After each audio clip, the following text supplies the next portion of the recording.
Continuando con nuestra lectura del cuento número 13 de Diana Sterfield, vamos al capítulo número 10.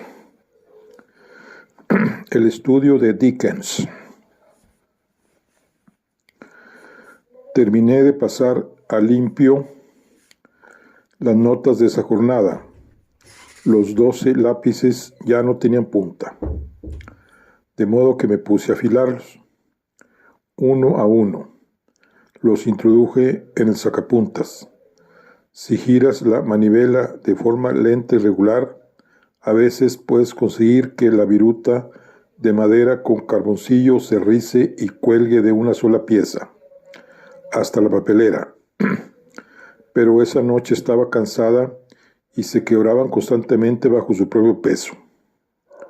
Pensé en la historia.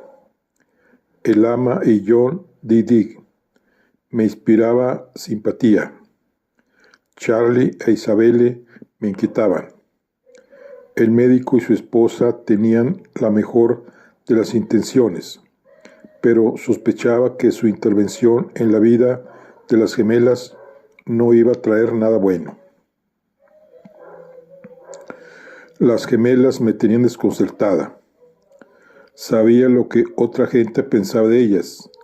John D. pensaba que no podían hablar bien. El ama creía que no comprendían que las demás personas estaban vivas. Los vecinos opinaban que estaban mal de la cabeza, pero desconocía, y eso resultaba más que curioso, qué pensaba la narradora. Cuando contaba su relato, la señorita Winter era una luz que lo ilumina todo salvo a sí misma. Era el punto que se perdía en el corazón de la narración. Hablaba de ellos, últimamente había hablado de nosotros, pero lo que me tenía perpleja era la ausencia del yo. Si se le preguntara, sé lo que me diría: señorita Lea, hicimos un trato. Ya le había hecho preguntas sobre uno o dos detalles de la historia, y aunque a veces contestaba, cuando no quería hacerlo, me recordaba nuestro primer encuentro. Nada de trampas, nada de adelantarse, nada de preguntas. De momento me resigné a vivir en la intriga. No obstante, esa misma noche sucedió algo que arrojó cierta luz sobre el asunto. Había ordenado mi escritorio y estaba haciendo la maleta cuando llamaron a la puerta. Abrí y encontré a Judith en el pasillo. La señorita Winter desea saber si dispone de un momento para ir a verla. No me cabía duda de que era la traducción cortés de Judith de un seco: tráigame a la señorita Lea. Terminé de doblar una blusa y bajé a la biblioteca. La señorita Winter estaba sentada en su lugar de siempre, y el fuego ardía en la chimenea, pero por lo demás, en la estancia reinaba la oscuridad. ¿Quiere que encienda algunas luces?, pregunté desde la puerta. No, fue su fría respuesta, y eché a andar por el pasillo hacia ella. Los postijos estaban abiertos y el cielo oscuro, bañado de estrellas, se reflejaba en los espejos. Cuando llegué a su lado, la luz lanzarina del fuego me permitió advertir que la señorita Winter estaba absorta en sus pensamientos. Me senté en mi sitio y, arrullada por el calor del fuego, contemplé en silencio el cielo nocturno. Transcurrió un cuarto de hora mientras ella rumiaba y yo esperaba. Entonces habló. ¿Ha visto alguna vez el retrato de Dickens en su estudio? Lo pintó un hombre llamado Voss. Pero creo. Tengo una reproducción por ahí. Ya se la buscaré. En el retrato, Dickens ha empujado la silla del escritorio hacia atrás. y está dormitando con los ojos cerrados y su barbudo mentón sobre el pecho. Lleva puestas las zapatillas. Alrededor de su cabeza flotan personajes de sus libros como si fueran humo de cigarrillo. Algunos se apiñan sobre los papeles del escritorio. Otros se han deslizado detrás de él o han descendido, como si se creyera capaz de caminar con sus pies por el suelo. ¿Y por qué no? Sus trazos son tan fuertes como los del propio escritor. Así que, ¿por qué no deberían ser tan reales como él? Son más reales que los libros de las estanterías, esbozados con una línea apenas visible y discontinua, que en algunos lugares se desvanece en una nada fantasmagórica. Se estará preguntando por qué recordar ahora ese retrato. Si lo recuerdo con tanta precisión es porque refleja perfectamente la forma en que yo he vivido mi propia vida. He cerrado la puerta de mi estudio al mundo y me he recluido con mis personajes. Durante casi 60 años he escuchado a hurtadillas y con total impunidad las vidas de seres imaginarios. He mirado descaradamente en corazones y retretes. Me he arrimado a sus hombros para seguir el movimiento de plumas que escribían cartas de amor, testamentos y confesiones. He observado a enamorados amarse, a asesinar, a asesinos matar, a niños jugar con la imaginación. Cárceles y burdeles me han abierto sus puertas. Galeones y caravanas de camellos han cruzado mares y desiertos conmigo. Siglos y continentes se han sumado a mi antojo. He espiado las fechorías de los poderosos y he sido testigo de la nobleza de los sumisos. Tanto me he inclinado sobre personas que dormían en sus lechos que es posible que haya notado mi aliento en sus caras. He visto sus sueños. Mi estudio está abarrotado de personajes que están esperando a ser escritos. Personas imaginarias, deseosas de una vida que me tiran de la manga gritando: ahora yo, venga, me toca a mí, tengo que elegir.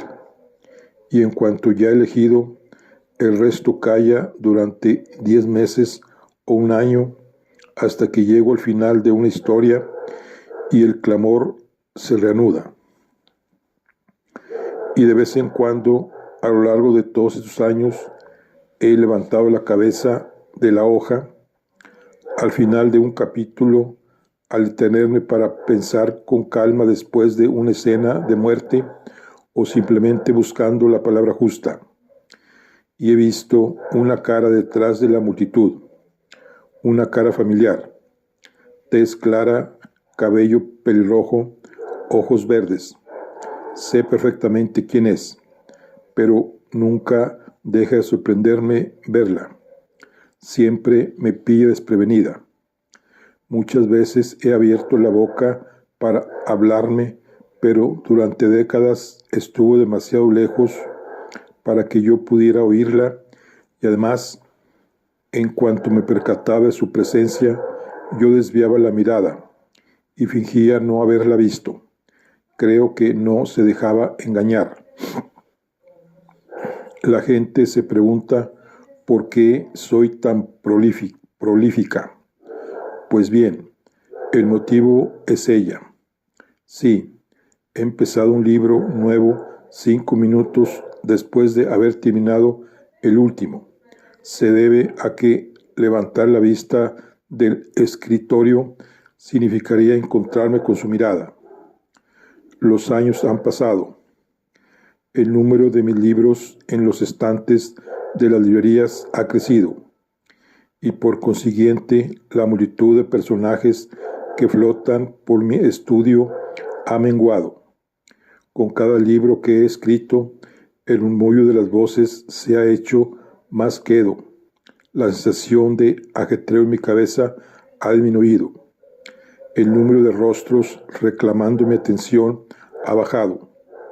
Y siempre detrás del grupo, pero un poco más próximo con cada libro, ahí está ella, la niña de los ojos verdes, esperando. Llegó el día en que terminé la versión final de mi último libro. Escribí la última frase y puse el punto final. Ya sabía lo que iba a ocurrir. La estilográfica se me resbaló de la mano y cerré los ojos. Ahora le oí decir, o puede que lo dijera yo, ya solo quedamos tú y yo. Discutí un rato con ella. No saldrá bien, le dije. Ha pasado mucho tiempo. Yo era solo una niña. Lo he olvidado todo. En realidad hablaba por hablar, pero yo no lo he olvidado, dijo ella. ¿Recuerdas cuando... Hasta yo reconozco lo inevitable cuando lo tengo delante. Sí, lo recuerdo. La tenue vibración en el aire se detuvo. Mi mirada viajó desde las estrellas hasta la señorita Winter. Sus ojos verdes estaban clavados en un punto de la habitación, como si en ese preciso instante estuvieran viendo a la niña de ojos verdes y pelo cobrizo. La niña es usted. Yo, la señorita Winter, desvió la mirada de la niña fantasma y se volvió hacia mí. No, no soy yo. Ella es... titubeó. Es alguien que fue yo. Esa niña dejó de existir hace mucho tiempo. Su vida terminó la noche del incendio con la misma certeza que si hubiera perecido entre las llamas. La persona que tiene ahora delante no es nada. Pero su carrera, las historias, cuando no somos nada, inventamos, llenamos un vacío, guardamos silencio y contemplamos el fuego. De vez en cuando la señorita Winter se frotaba distraídamente la palma de la mano. Su ensayo sobre Jules y Edmond Landier comenzó al cabo de un rato. Me volví hacia ella con recelo. ¿Por qué los eligió como tema? Sentía que por ellos, un interés especial, una atracción personal. Negué con la cabeza. Por nada en particular. Y a partir de ese momento solo existió la quietud de las estrellas y el chisporroteo del fuego. Aproximadamente una hora después, cuando las llamas estaban más bajas, habló por tercera vez. Margaret, creo que era la primera vez que me llamaba por mi nombre de pila. Mañana, cuando se vaya, sí, volverá, ¿verdad? Es difícil evaluar la expresión de su cara con la luz parpadeante y mortecina de la chimenea. Y también era difícil determinar hasta qué punto el temblor de su voz era efecto de la fatiga o de la enfermedad. Pero tuve la impresión, justo antes de responder, sí, por supuesto que volveré, de que la señorita Winter estaba asustada. A la mañana siguiente, Mauricio me llevó a la estación y tomé el tren en dirección sur. Bueno, aquí concluimos lo que es la charla de Ledoy. Estamos en el capítulo, creo que es el 10. Nos vemos en la siguiente. Hasta luego.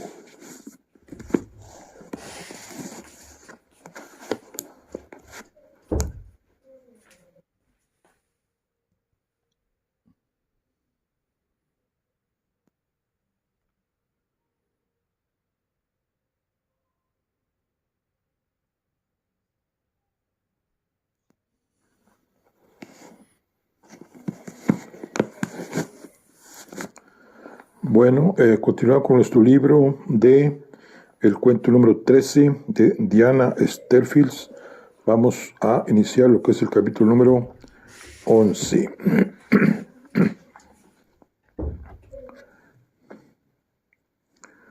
Que se llama Los Almanaques.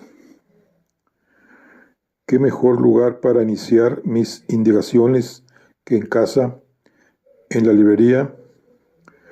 Los anuarios viejos me fascinaban. Desde que era niña, cuando me aburría, cuando sentía angustia o miedo, me acercaba a esos estantes para hojear las páginas repletas de nombres, fechas y apuntes. Entre sus tapas se resumían vidas pasadas en unas pocas líneas rigurosamente neutras. En aquel mundo los hombres eran varones, obispos o ministros, y las mujeres esposas e hijas.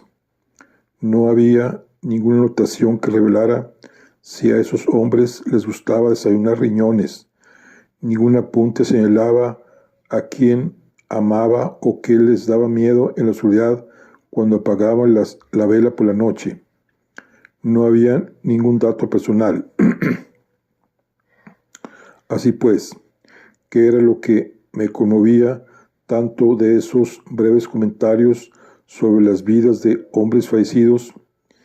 Simplemente el hecho de que eran hombres, de que habían vivido, de que ahora estaban muertos. Cuando los leía, sentía una agitación dentro de mí, pero no de mí. Cuando leía las listas, la parte de mí que ya se encontraba en el otro lado despertaba y me acariciaba. Nunca expliqué a nadie por qué los almanaques significaban tanto para mí. Ni siquiera decía que me gustaban. No obstante, mi padre reparó en mi afición, y siempre que salían a subasta ese tipo de volúmenes, se aseguraba de conseguirlos. En consecuencia, todos los muertos ilustres del país, desde hacía muchas generaciones, pasaban su vida después de la muerte en la tranquilidad de los estantes de nuestra segunda planta. Y yo era su única compañía. Y en esa segunda planta, acurrucada en el asiento de la ventana, estaba yo volviendo las páginas cargadas de nombres. Había encontrado al abuelo de la señorita Winter, Jorge Angefils. No era baronet, ni ministro, ni obispo, pero ahí estaba. El apellido era de origen aristocrático. Había ostentado un título, pero unas generaciones atrás se había producido una escisión de la familia. El título había ido en una dirección, el dinero y la finca en otra. Su abuelo pertenecía a esa segunda línea. Los almanaques solían seguir los títulos, pero la conexión era lo bastante estrecha para merecer una entrada, de modo que ahí estaba Angefils, George. Su fecha de nacimiento. Residió en la casa de Angefils, Oxfordshire, casado con Mathilde Monnier de Reims, nacida en Francia. Un hijo, Charles. Siguiendo su rastro a través de los almanaques de años posteriores, una década más tarde encontré una enmienda. Un hijo, Charles, y una hija, Isabel. Después de volver algunas páginas más, hallé la confirmación del fallecimiento de George Angefils, y buscándola a ella por el apellido de su marido, March Rolando, el enlace de Isabel.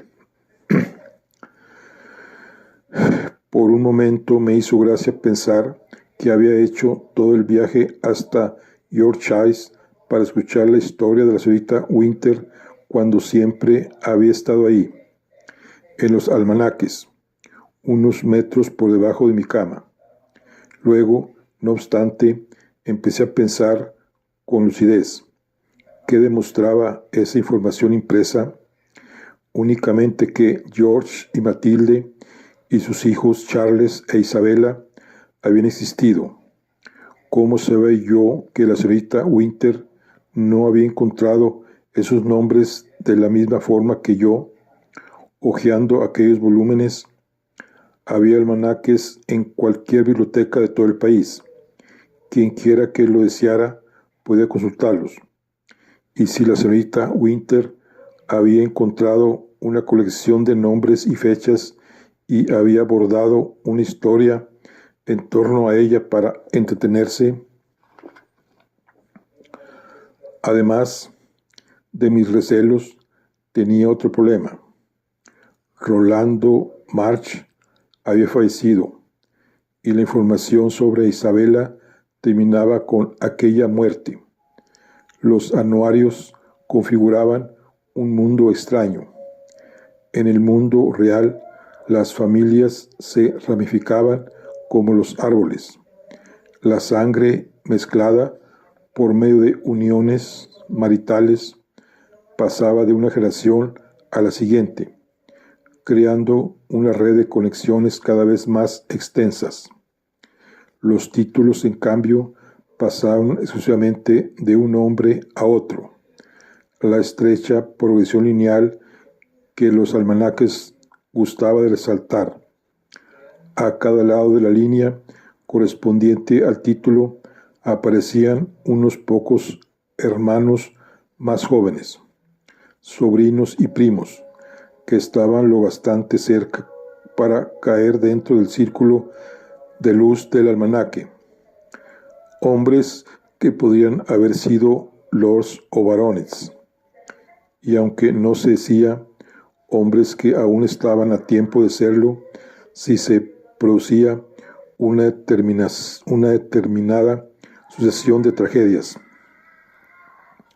Pero después de cierto número de ramificaciones en el árbol genealógico, estos nombres caían de los márgenes y desaparecían en el éter. Ninguna combinación de naufragios, pestes y terremotos serían tan poderosos como para devolver a esos primos terceros a un lugar destacado. El almanaque tenía sus límites, y así sucedía con Isabella. Ella era mujer, sus hijas eran hembras, su marido, que no era lord, había muerto, y su padre, que no era lord, también había muerto. El almanaque cortaba las amarras a Isabella y a sus hijas, dejando caer a las tres en el vasto océano de la gente corriente, cuyos nacimientos y muertes y matrimonios son, al igual que sus amores y sus miedos y su desayuno preferido, demasiado insignificantes para dejar constancia de ellos para la posteridad. Pero Charlie era varón. El anuario podía estirarse, lo justo, para incluirlo, si bien la nube de la insignificancia ya empezaba a proyectar su sombra sobre él. La información era escasa. Se llamaba Charles Angel Fields. Había nacido, vivía en Angel Falls. No estaba casado, no estaba muerto. Para el almanaque bastaba con esa información. Consulté un volumen tras otro. Encontré una y otra vez la misma reseña raquítica. Con aquel nuevo tomo me decía que ese sería el año en que lo excluirían. Pero ahí estaba año tras año, todavía. Charles Angel Fields, todavía de Ángel Fields, aún soltero. Hice un repaso de lo que la señorita Winter me había contado acerca de Charlie y su hermana, y me mordí el labio mientras daba vueltas al significado de su prólogo, de su prolongada soltería. Entonces, cuando Charlie debía de rondar los 50, tropecé con una sorpresa. Su nombre, su fecha de nacimiento, su lugar de residencia y una extraña abreviatura, DF, en la que no había reparado antes. Consulté la lista de abreviaturas. DF, Declaración de Fallecimiento. Regresé a la entrada de Charlie y me quedé mucho rato observándola con el entrecejo fruncido, como si por el hecho de mirarla fijamente fuera a emerger en el grano o en la filigrana del papel la solución del enigma. Ese año lo habían declarado muerto. Que yo supiera, se solicitaba una declaración de fallecimiento cuando una persona desaparecía, y transcurrido cierto tiempo, la familia, por motivos de herencia y pese a no disponer de pruebas ni de cadáver, podía conseguir su patrimonio como si estuviese muerta. Quería recordar que una persona debe llevar 7 años desaparecida antes de que pudiera ser declarada muerta. Quizá hubiera fallecido durante ese periodo de tiempo, o puede que no estuviera muerta, sino que simplemente se había marchado, se había perdido o vivía errante, lejos de todas las personas que la habían conocido. Pero que alguien estuviera legalmente muerto no siempre significaba que estuviera físicamente muerto. ¿Qué clase de vida era esa? Me pregunté, que podía terminar de una forma tan vaga, tan insatisfactoria. DF. Cerré el almanaque y lo devolví al estante y bajé a la librería para prepararme un chocolate caliente. ¿Qué sabes de los trámites legales que hay que seguir para que alguien sea declarado muerto? Le pregunté a papá mientras esperaba ante el caso de la leche que tenía al fuego. Supongo que no mucho más que tú, fue su respuesta. Entonces apareció en el umbral y me tendió una de las sobadas tarjetas de nuestros clientes. Este es el hombre a quien deberías preguntárselo. Es catedrático de Derecho retirado. Ahora vive en Gales, pero viene aquí todos los veranos para curiosear y dar paseos junto al río. Un tipo agradable. ¿Por qué no le escribes? De paso podrías preguntarle si quiere que le guarde el Justitia Naturals Principia. Cuando terminé mi chocolate, regresé al almanaque para averiguar más cosas sobre Rolando March y su familia. Su tío había tenido escarceos con la pintura, y cuando fui a la sección de Historia del Arte para ahondar en ese dato, descubrí que sus retratos, si bien en aquel momento eran considerados mediocres, habían estado muy en boga durante un breve periodo. El English Provincial Portraitures de Mortimer contenía la reproducción de un retrato temprano realizado por Lewis Anthony March, titulado Rolando, sobrino del pintor. Resulta extraño contemplar el rostro de un muchacho que todavía no es del todo un hombre, en busca de los rasgos de una anciana, su hija. Dediqué unos minutos a estudiar sus facciones carnosas y sensuales, su cabello rubio y brillante, la postura relajada de su cabeza. Cerré aquel libro. Estaba perdiendo el tiempo. Aunque invirtiera todo el día y toda la noche, sabía que no encontraría nada sobre las gemelas que Rolando había engendrado. Bueno, aquí concluimos lo que es la charla del día de hoy. Estamos con el libro de el cuento número 13 de Diana Sterfield. Nos vemos en la siguiente. Hasta luego.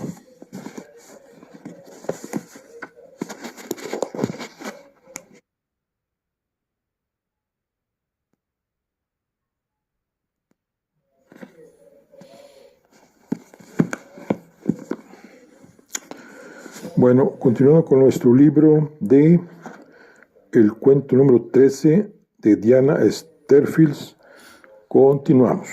Vamos a con el capítulo número 12.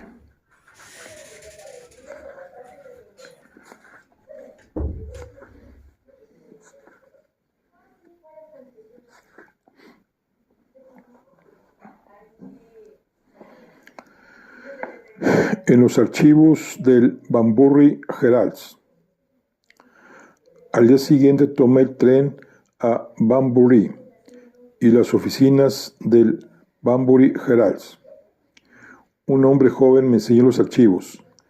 Quizá la palabra archivo impresione a quien no los ha frecuentado apenas, pero a mí, que durante años he pasado mis vacaciones en ellos, no me sorprendió que me invitaran a pasar a una especie de armario sin ventanas, metido en un sótano. El incendio de una casa en Angel Fields, expliqué brevemente, hace unos 60 años. El muchacho me mostró el estante donde guardaban los legajos del período en cuestión. Le bajaré las cajas. Y la sección de literatura de hace unos 40 años, pero no estoy segura del año exacto. Páginas de literatura. No sabía que el Heraldo hubiera tenido en otra época sección de literatura. Desplazó la escalera de mano, rescató otra colección de cajas y las colocó junto a la primera sobre una larga mesa, debajo de una potente luz. Aquí las tiene, dijo, animadamente, y me dejó a solas con mi tarea. El incendio de Angel Fields, averigüé, probablemente fue accidental. En aquellos tiempos la gente solía almacenar combustible y eso fue lo que hizo que el fuego se extendiera con tanta virulencia. En aquel momento solo se hallaban en la casa las dos sobrinas del propietario. Ambas habían escapado al fuego y se encontraban en el hospital. Se creía que el propietario estaba de viaje. Se creía, me dije extrañada. Anoté las fechas. Todavía tendría que pasar 6 años para la declaración del fallecimiento. La noticia terminaba con algunos comentarios sobre el valor arquitectónico de la casa y señalaba que su estado era ruinoso. Copié la historia y eché un vistazo a los titulares de números posteriores en busca de más información, pero como no encontré nada, guardé los periódicos y me concentré en las demás cajas. Cuénteme la verdad, había dicho él, el joven del traje anticuado que había entrevistado a Vida Winter para el Banbury Herald hacía 40 años, y ella no había olvidado sus palabras. La entrevista no aparecía por ningún lado. Ni siquiera había nada que pudiera llamarse sección de literatura. Los únicos artículos literarios eran algunas que otras reseñas de libros tituladas. Quizá le gustaría leer. escritas por una crítica llamada señorita Jenkinson. Mis ojos tropezaron en 2 ocasiones con el nombre de la señorita Winter. Era evidente que la señorita Jenkinson había leído las novelas de la señora Winter y que le habían gustado. Sus elogios, aunque expresados con escasa erudición, eran entusiastas y merecidos, pero estaba claro que la mujer no había conocido a la escritora y que ella no era el hombre del traje marrón. Cerré el último periódico, lo doblé y lo devolví cuidadosamente a su caja. El hombre del traje marrón era una invención suya, un recurso para atraparme, la mosca con la que el pescador ceba su sedal para atraer a los peces. Era de esperar. Quizá fuera la confirmación de la existencia de Jorge y Matilde, de Charlie e Isabela, lo que me había llevado a hacerme la ilusión de su veracidad. Ellos, por lo menos, eran reales, pero el hombre del traje marrón no. Me puse el sombrero y los guantes, abandoné las oficinas del Banbury Herald y salí a la calle. Mientras recorría las invernales aceras buscando un café, recordé la carta que la señorita Winter me había enviado. Recordé las palabras del hombre del traje marrón y la forma en que habían resonado en las vigas de mis habitaciones bajo el alero. Pero el hombre del traje marrón era un producto de su imaginación. Debí haberlo supuesto. ¿Acaso la señorita Winter no era una inventora de historias, una cuentista, una fabulista, una embustera? Y el ruego que tanto me había conmovido, cuénteme la verdad, había sido pronunciado por un hombre que ni siquiera era real. No supe explicarme el sabor tan amargo de mi decepción. Bueno, aquí concluimos la charla que le doy. Nos vemos en la siguiente. Hasta luego.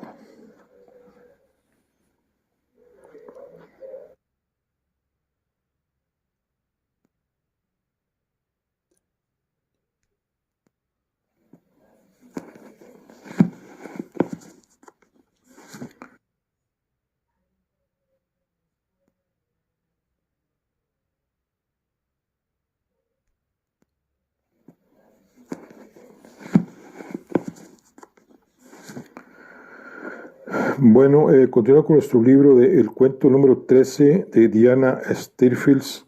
Continuamos. Vamos al capítulo número 13. Ruinas.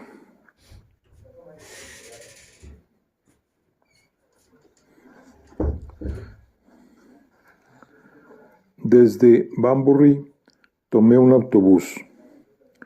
Angel Fields, dijo el conductor, el autobús no llega hasta Angel Fields, al menos de momento.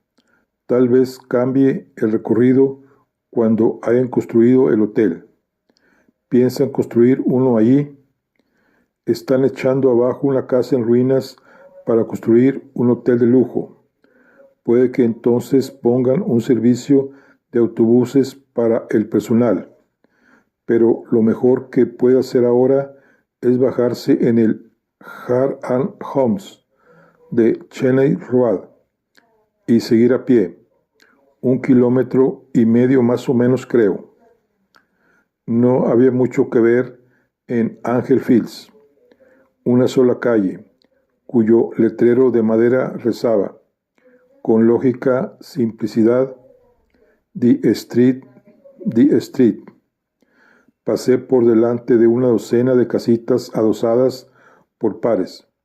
Aquí y allá sobresalía algún rasgo diferenciador: un tejo alto, un columpio, un banco de madera. Pero por lo demás, cada casita con su elaborado tejado de paja, los aguilones blancos y el sobrio enladrillado parecían el reflejo de su vecina. Las ventanas daban a unos prados bien delimitados, con setos y salpicados de árboles. Algo más lejos se divisaban vacas y ovejas, y más allá todavía una superficie densamente arbolada, detrás de la cual, según mi mapa, estaba el parque de ciervos. No había aceras, pero tampoco importaba porque no había tráfico.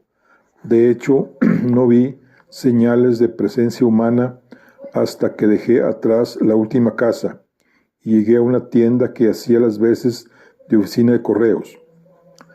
Dos niños con impermeables amarillos salieron de la tienda y echaron a correr carretera abajo, adelantándose a su madre, que se había detenido en el buzón.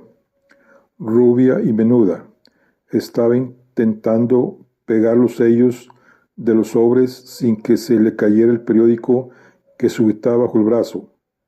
El niño, ya un muchacho, alargó una mano para echar el envoltorio de su caramelo en la papelera clavada a un poste que había en el borde de la carretera. Cuando fue a coger el envoltorio de su hermana, ésta se resistió. «Puedo yo sola, puedo yo sola». La niña se puso de puntillas y, desoyendo las protestas de su hermano, estiró el brazo y lanzó el papel en dirección a la boca de la papelera. Un golpe de brisa se lo llevó volando al otro lado de la carretera. «Te lo dije». Ambos niños se dieron la vuelta y echaron a correr, pero al verme frenaron en seco. Dos flequillos rubios se desplomaron sobre dos pares de ojos castaños de idéntico contorno.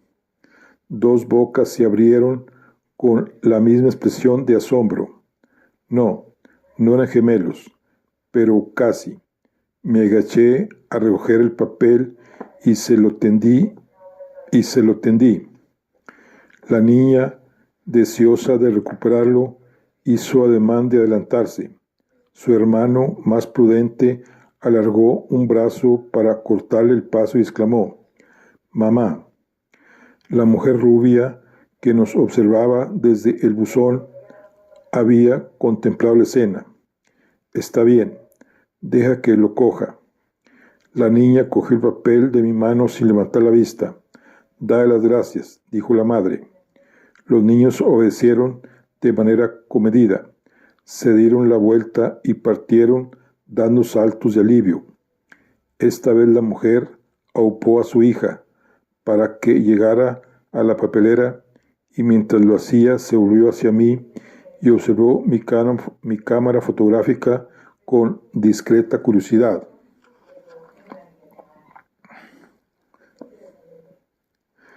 En Angel Fields ningún forastero podía pasar inadvertido. Esbozó una sonrisa reservada. «Que tenga un buen paseo», dijo, y se giró para seguir a sus hijos, que ya habían echado a correr en dirección a las casas adosadas. Los vi alejándose. Los niños corrían acechándose y persiguiéndose como si estuvieran unidos por una cuerda invisible. Alteraban el rumbo caprichosamente y hacían cambios de velocidad imprevisibles, con una sincronización telepática. Parecían dos bailarines moviéndose al compás de una misma música interna, dos hojas atrapadas en la misma brisa. Era algo extraño y al mismo tiempo completamente natural. Me habría quedado más tiempo observándolos, pero temerosa de que se dieran la vuelta y me descubrieran mirando, me obligué a reemprender mi camino. Tras recorrer unos cientos de metros, las verjas de la casa del guarda aparecieron ante mi vista. Las verjas propiamente dichas no solo estaban cerradas, sino soldadas al suelo, y entre sí por retorcidas vueltas de hiedra que entraban y salían de la elaborada artesanía de metal. Sobre las verjas, dominando la carretera, se alzaba un arco de piedra clara, cuyos extremos terminaban en sendos edificios pequeños de una sola estancia, provistos de ventanas. De una de ellas pendía una hoja de papel.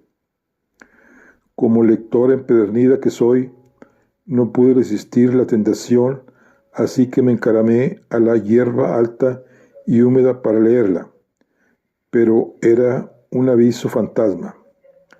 Todavía podía verse el logotipo polícromo de una constructora, pero debajo solo podían distinguirse dos manchas grises que parecían párrafos y una pizca más oscura, la sombra de una firma.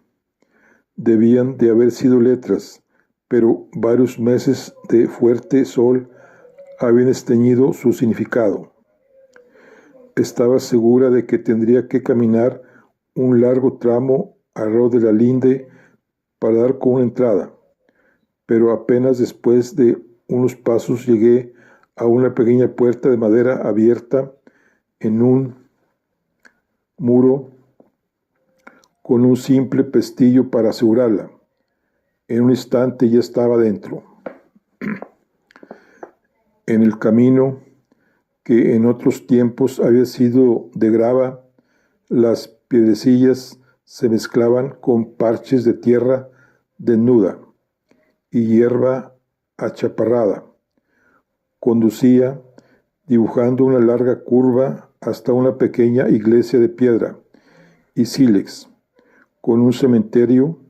Después doblaba en la otra dirección y transcurría por detrás de una franja de árboles y arbustos que ocultaban la vista. La maleza invadía ambos lados del camino. Ramas de matorrales diversos se peleaban por un espacio, mientras a sus pies el pasto y la mala hierba penetraba en todos los huecos que podía encontrar. Me encaminé hacia la iglesia, reconstruida en la época victoriana. Observaba la sobriedad de sus orígenes medievales. Pequeño y compacto, el chapitel se erigía hacia el cielo sin tratar de agujerarlo. La iglesia estaba situada en el vértice de la curva de grava. Cuando estuve algo más cerca, desvié la mirada de la entrada del cementerio hacia la vista que se estaba abriendo a mi otro lado. Con cada paso que daba, el panorama se ampliaba un poco más hasta que finalmente la mole de piedra clara, que era la casa de Ángel Fils, apareció ante mis ojos. Me detuve en seco.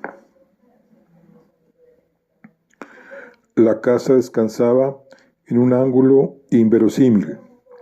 Si llegaba por el camino de grava, iba a parar a una esquina del edificio, y no estaba claro qué lado era la fachada.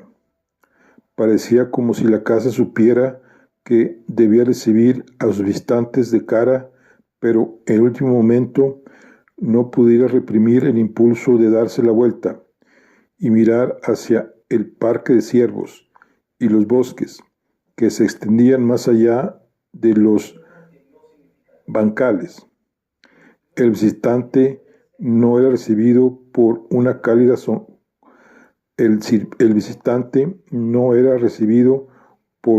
sonrisa, sino por una espalda fría. Los demás detalles de su aspecto externo solo hacían que que aumentar esa sensación de inverosimilitud. La planta era asimétrica. 3 grandes salientes de 4 plantas de altura cada uno sobresalían del cuerpo principal, y sus 12 ventanas anchas y altas eran el único toque de orden y armonía que ofrecía la fachada.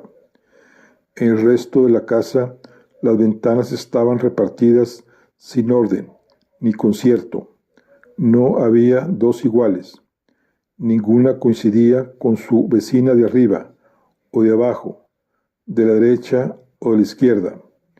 Por encima de la tercera planta, una balaustrada trataba de envolver la dispara arquitectura de un único abrazo, pero aquí y allá una piedra prominente, un saliente o una ventana absurda echaban por tierra su esfuerzo, así que la balaustrada desaparecía para arrancar de nuevo el otro lado del obstáculo. Por encima de ella se elevaba un horizonte irregular de torres, atalayas y chimeneas de color miel. Una casa en ruinas. La mayor parte de la piedra dorada tenía un aspecto tan limpio y fresco que parecía recién salida de la cantera. Lógicamente, la intrincada sillería de las atalayas estaba algo desgastada, y la balaustrada se estaba desmoronando en algunas partes, pero no puede decirse que el estado de la casa fuera ruinoso. Al verla con el cielo azul de fondo, los pájaros sobrevolando las torres y rodeada de hierba verde, no me costó nada imaginármela habitada. Entonces me puse las gafas y comprendí. Las ventanas no tenían vidrios y los marcos estaban, cuando no podridos, calcinados.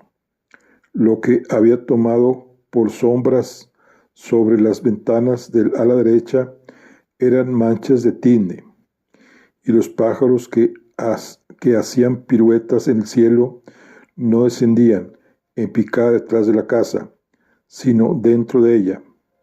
El edificio no tenía tejado. No era una casa, era su estructura. Volví a quitarme las gafas y el lugar se transformó en una impecable casa isabelina. ¿Sería posible sentir alguna inquietante amenaza si el cielo estuviera teñido de añil y la luna desapareciera de repente detrás de las nubes? Tal vez, pero dibujada contra aquel cielo azul, la casa era la imagen de la inocencia. Una barrera bloqueaba el camino.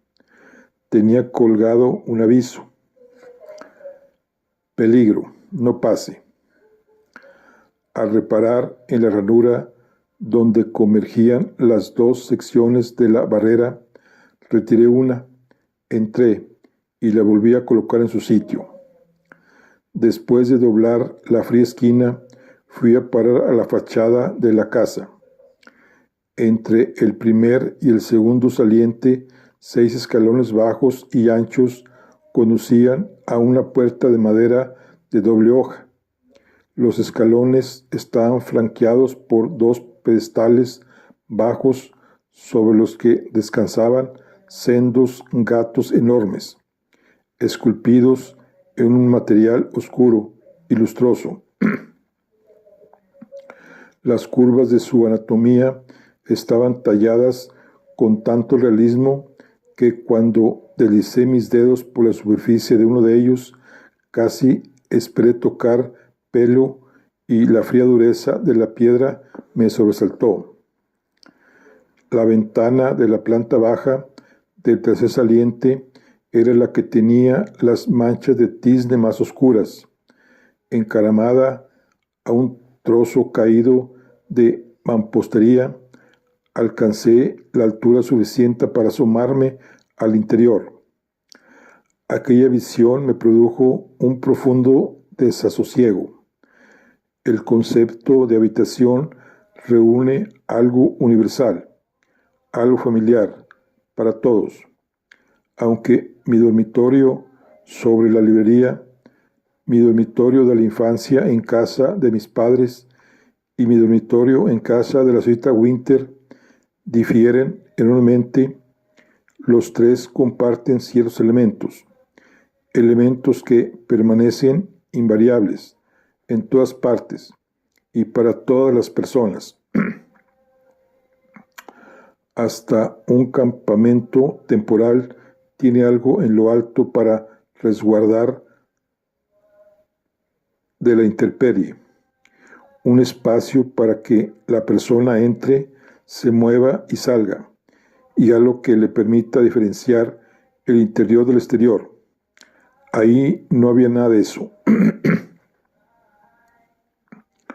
Las vigas se habían desmoronado, algunas solo por un extremo, de tal manera que cortaban el espacio en diagonal y descansaban sobre los montones de mampostería, carpintería y demás materiales confusos que llenaban la habitación hasta la altura de la ventana.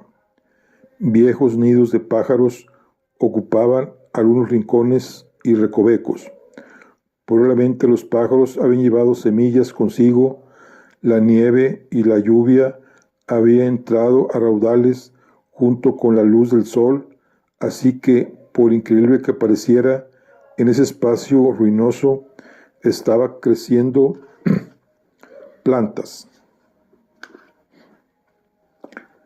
Divisé las ramas marrones de una budelia y saucios y saucos larguiruchos que apuntaban hacia la luz. La hiedra trepaba por las paredes como si fuera el dibujo de un papel pintado. Estirando el cuello, miré hacia arriba y ante mi vista se abrió un oscuro túnel. Las 4 paredes seguían intactas, pero no vi ningún techo, solo 4 vigas gruesas espaciadas de un modo irregular, seguidas de otro espacio vacío coronado por alguna viga más, y así sucesivamente. Al final del túnel había luz, era el cielo. Ni siquiera un fantasma podría sobrevivir en aquel lugar. Resultaba casi imposible imaginar que en otros tiempos ahí había habido cortinajes, tapices, muebles y cuadros, que arañas de luces habían iluminado lo que ahora iluminaba el sol. ¿Qué había sido esa estancia? ¿Un salón? ¿Una sala de música? ¿Un comedor? Escruté la masa de escombros apiñadas en la habitación. Entre el revoltijo de materiales irreconocibles, pero en otra época habían formado un hogar, algo atrajo mi atención. Al principio me había parecido una viga medio caída, pero no era lo bastante gruesa, y tenía aspecto de haber estado sujeta a la pared. Ahí había otra, y otra. Estos tablones parecían tener muescas a intervalos regulares, como si otros trozos de madera hubieran estado en otros tiempos unidos a ellos, formando ángulos rectos. De hecho, ahí, en un rincón, descansaban un tablón donde esos trozos seguían presentes. Un escalofrío me subió por la espalda. Esas vigas eran estanterías. Ese revoltijo de naturaleza y arquitectura desmoronado era una biblioteca. En algún momento, sin darme cuenta, había cruzado la ventana sin cristal. Avancé con cuidado, tanteando el suelo a cada paso. Miré en rincones y grietas, pero no vi ningún libro, aunque tampoco esperara verlos, pues nunca sobrevivirían en esas condiciones. No había podido resistir la tentación de echar un vistazo. Durante unos minutos me concentré en hacer fotografías. Fotografié los marcos de las ventanas, las tablas de madera que antaño habían sostenido libros, la pesada puerta de roble y su colosal marco. Tratando de obtener el mejor encuadre de la gran chimenea de piedra, estaba inclinando un poco el torso hacia un lado cuando me detuve. Tragué saliva. Noté los latidos ligeramente acelerados de mi corazón. ¿Había oído algo? ¿Había sentido algo? ¿Se había alterado la disposición de los escombros bajo mis pies? Pero no era nada. Aún así, crucé con tiento hasta el otro lado de la habitación, donde había un boquete en la mampostería, lo bastante grande para atravesarlo. Fui a parar al vestíbulo principal, donde se erguía la alta puerta de doble hoja que había visto desde el exterior. La escalera, al ser de piedra, había sobrevivido al incendio. Un amplio arco ascendente, el pasamanos y la balaustrada cubiertos de hiedra, pero las sólidas líneas de su arquitectura estaban limpias. Una curva grácil que se ensanchaba en la base como una caracola, una especie de elegante apóstrofo invertido. La escalera subía hasta una galería que en otra época probablemente había abarcado todo el ancho del vestíbulo. A un lado solo había un borde de tablas de madera dentadas y una pendiente hasta el suelo de piedra de la planta baja. El otro lado estaba casi completo. Restos de un pasamanos a lo largo de la galería y un pasillo, un techo manchado pero intacto, un suelo e incluso puertas. Era la primera zona de la casa que había visto que parecía haber escapado a la destrucción total. Parecía un lugar habitable. Hice unas fotos rápidas y tanteando cada nueva tabla bajo mis pies antes de trasladar el peso del cuerpo, avancé cautelosamente por el pasillo. El pomo de la primera puerta se abrió a un precipicio, ramas y un cielo azul. Ni paredes, ni techo, ni suelo, solo aire fresco del exterior. Cerré la puerta y seguí caminando por el pasillo, decidida a no dejarme intimidar por los peligros del lugar. Vigilando en todo momento donde pisaba, alcancé la segunda puerta, giré el pomo y dejé que la puerta se abriera por su propio impulso. Había movimiento. Mi hermana. Casi di un paso hacia ella. Casi. Entonces lo comprendí. Era un espejo, empañado por la mugre y salpicado de manchas oscuras que semejaban tinta. Miré el suelo que había estado a punto de pisar. No había tablas, solo una pendiente en caída de 6 metros sobre duras losas de piedra. Aunque ya era consciente de lo que había visto, mi corazón seguía desbocado. Levanté la mirada. Y ahí estaba ella, una chiquilla de rostro pálido y ojos oscuros, una figura indefinida, confusa, temblando dentro del viejo marco. Ella me había visto. Tenía una mano adelante tendida hacia mí, como si yo solo tuviera que dar unos pasos para cogerla. Y bien mirado, ¿no sería esa la solución más sencilla? Dar unos pasos y reunirme finalmente con ella.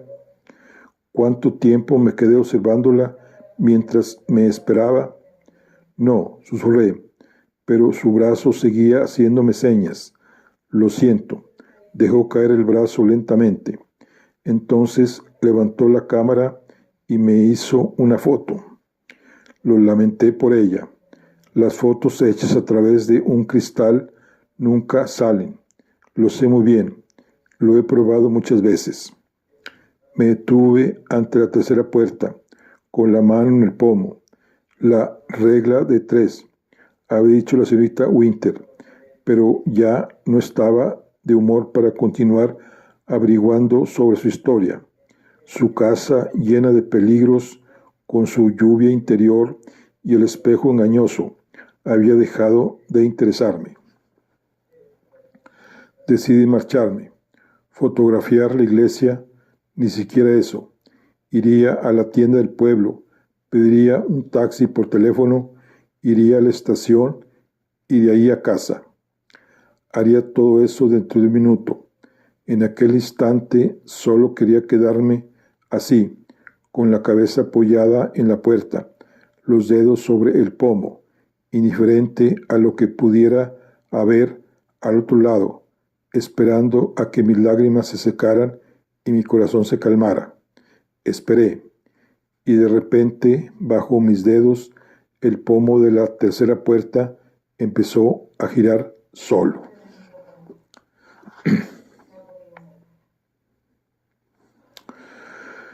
Bueno, pues aquí concluimos la charla de Ledoy.